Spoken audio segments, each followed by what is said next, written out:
Мыстың орындалу ретіне тоқталатын болсақ, ең алдымен мыс концентрациясын анықтамас бұрын салыстырмалы стандартты ерітіндіні және де мыс тұзының стандартты ерітіндісін дайындап алатын боламыз.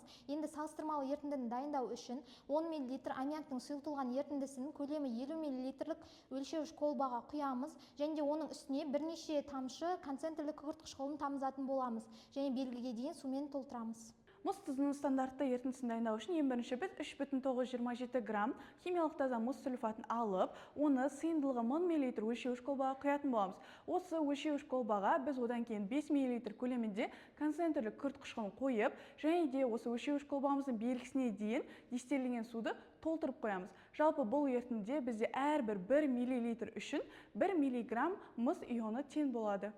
Купрум ионы бар градийлеу графигін құру. 6 өлшемді 25 мл колбаға 5, 4, 2, 2,5, 1,5, 1 мыс тұзының стандартты ерітіндісін қосамыз.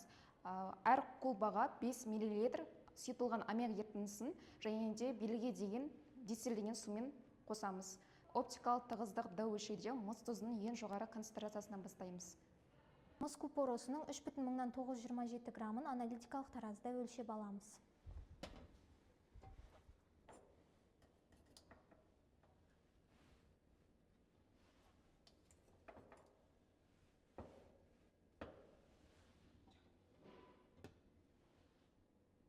Алынған мыс купоросын 1000 мл өлшеуіш колбамызға саламыз да ерітіндімізді дайындаймыз. Енді осыған дистилленген су құйып ерітеміз.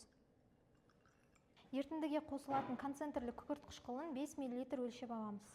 Енді белгіге дейін дистилленген сумен толтырамыз. Дайындалған мыс тұзының стандартты ерітіндісіне 5 мл сұйытылған аммиак ерітіндісін қосып, және де белгіге дейін сумен жеткіземіз. Ерітіндіні жақсылап араластырамыз. Бір ерітіндінің оптикалық тығыздығын 640 нанометр толқын ұзындығында өлшейміз.